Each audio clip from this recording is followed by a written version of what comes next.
much, folks. This is my brand new megaphone. What do you think? Can you hear me okay? We'll test it out. You having fun or what? Yeah! Oh, I think it's working. Thank you. I had to switch it on, you know. Thank you, Alina. Oh, now you're talking. All right, folks. Thanks for coming out to hear us. We are the Louis Armstrong Eternity Band here for your listening pleasure. Thank you for coming out to Riverside Park to hear us. We really appreciate it on this beautiful afternoon, crisp though it may be. If you like what you're hearing, please bear in mind that we're out-of-work musicians. We rely on your kindness to pay our rent, which we're still working on paying for April of 2019. So keep that in mind. Anything you can spare would be greatly appreciated. All right, we're going to play a beautiful ballad right now written by the great Hoagie Carmichael. It's been a lot in the news lately, so we'd like to pay tribute. Here's Georgia on My Mind.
The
Hi, good evening. This is David Ostwald, leader of the Louis Armstrong Eternity Band here in beautiful Riverside Park. We just finished our busk for the day, Saturday, November 15th, 14th. And we had a really good crowd. We had a lot of dancers in this beautiful location. We've been doing this more or less a few times a week since about Labor Day, when we realized that things weren't going to reopen for quite a while and we just couldn't take it anymore. We decided just to start playing, and it's really taken off.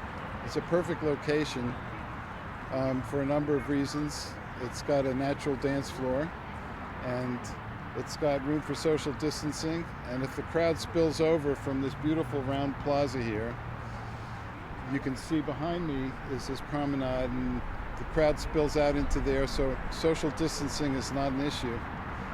And most importantly, a lot of people have started coming out here over the past few months for a drop of joy and hope and happiness. And as Louis Armstrong said, we're here in the cause of happiness. And it's really meant a lot to us to hear so many stories from people, adults, children, in between, about how much it's meant to them to hear live music during this period, when there's really not a whole lot to be excited about. And so it's served many purposes. Not only has it helped us with our income, which is pretty much zero, but it's also helped spiritually for us and for the people from the neighborhood who come. There are people who've come from the suburbs just to hear us. And the spot is especially meaningful. Not only does it work perfectly in terms of the nature and in terms of the dance floor and the spacing and everything like that, but it's also a Holocaust memorial that was dedicated in 1947. In the middle there's a plaque that's a stone that honors the memory of the Warsaw Ghetto Uprising of 1943. And the plaza as a whole was dedicated in 1947 as a larger memorial to the 6 million more who were murdered in the Holocaust. and there's a box of soil inside under the stone there from a concentration camp Theresienstadt, which is where my grandparents died. And that has given extra spiritual meaning for us to continue life and to give people an opportunity to reflect and to be happy and to be reflective, to contemplate what's important in life. And it's really been a wonderful opportunity for us over the past few months to be able to do that on a regular basis, thanks to the weather. So we're very thankful. I'd like to thank Patrick and Prohibition Productions for recording it and making it available for posterity and for giving you a flavor of the joy and wonderment of live music in a pandemic. Thank you. All right, folks, we're going to do a tune right now. We don't do too much anymore without any reason. It's a great tune. It's called I May Be Wonderful, But I Think You're Wrong. I may be wrong, but I think you're wonderful. 1, 2, 3.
right, thank you, folks. Thank you very much. Start on the 5th, because I was visiting speaking the ensemble. All right. You having fun or what? Hey, I love this new microphone. It works like it runs. All right. You got a special request from my dance team over here for a waltz. And here's a good one. It's called The Sidewalk of New York.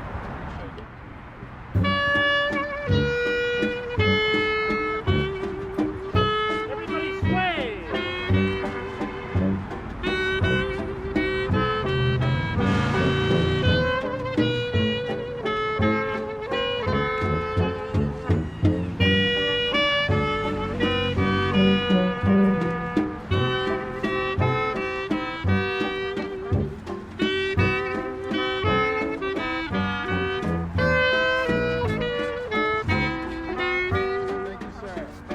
East side, west side, all around the town.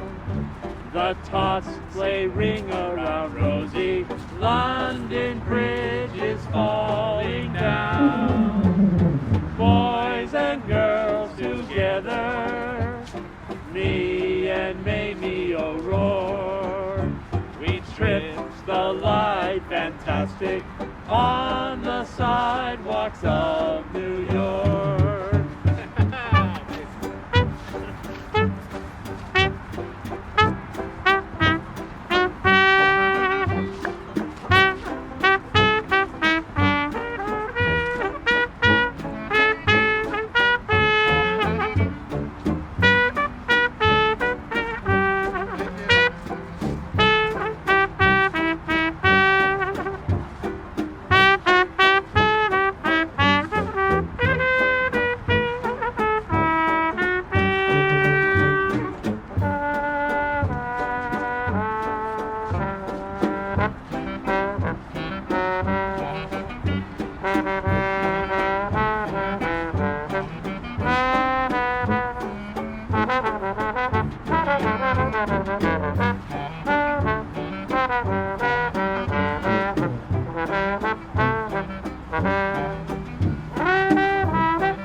Playing piano when I was 7, and then I started playing the tuba when I was 11, and I haven't stopped since. Well, it's funny you should mention that. I only recently realized that I used to say when people asked me why I played the tuba and why I'm so obsessed with it and playing it and I love playing it so much, I used to say, oh well, how can everybody not just want to play the tuba? It's a natural thing. Like, doesn't everyone just wake up one day and say I want to play the tuba?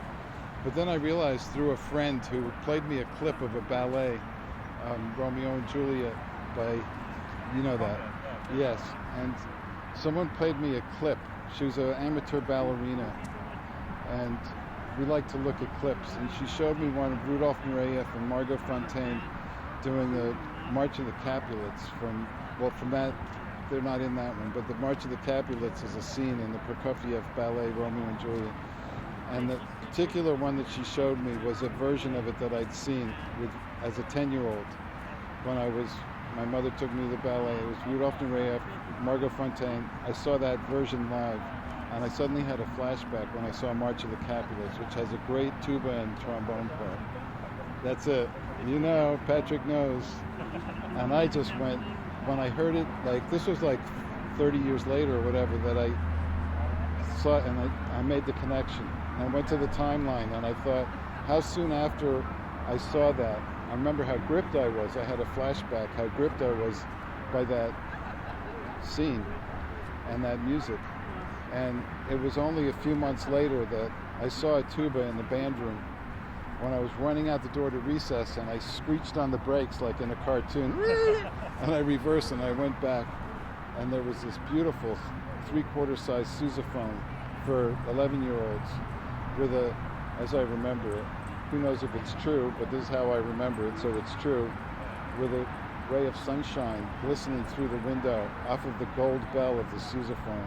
And I ran into the band room and I started blowing on it. And the band director came out of his office and he gave me my first lesson on the spot, because he wasn't used to someone who wanted to play the tuba. Usually it was an instrument that was assigned to somebody. So that's how, and I was 11, so it was a long time ago, and I've played, if I don't play for 3 days, I go into withdrawal, so it's been a long run, and I hope to continue it. All right, we're going to leave you now, as we always do, the Louis Armstrong composition from the year 1936. You're singing music. Good night, folks.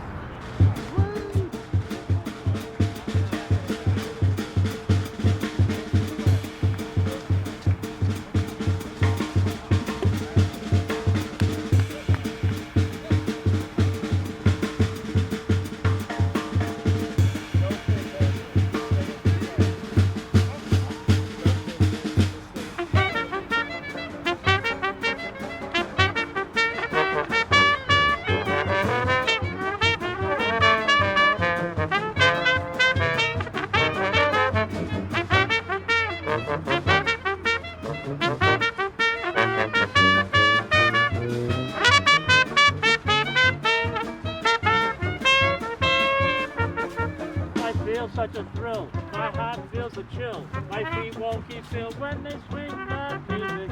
Rhythm like that puts me in a trance. You can't blame me for wanting to dance. From what I understand, it must be grand to play in a band. When they swing that music, I'm as happy as I can be. When Ricky Alexander plays the clarinet for me.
folks, as the sun sets over at Riverside Park, it's time to say goodnight. Thank you once again for coming out to hear us.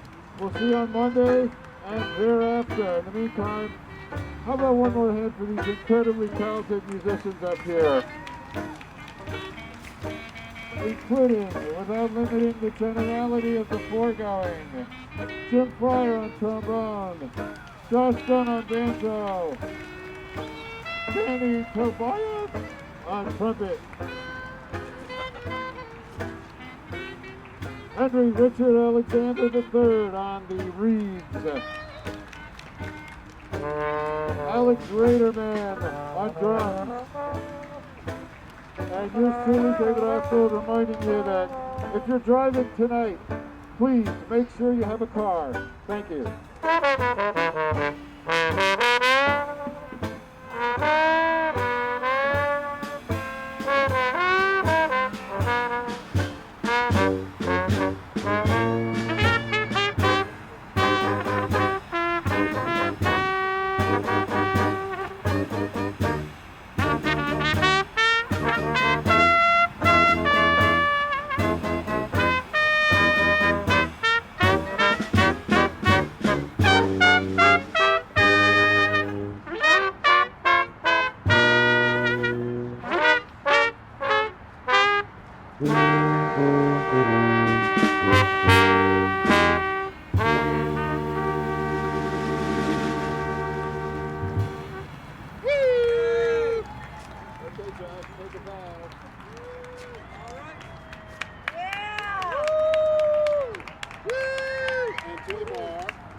Thank you. Please remain seated. Thank you.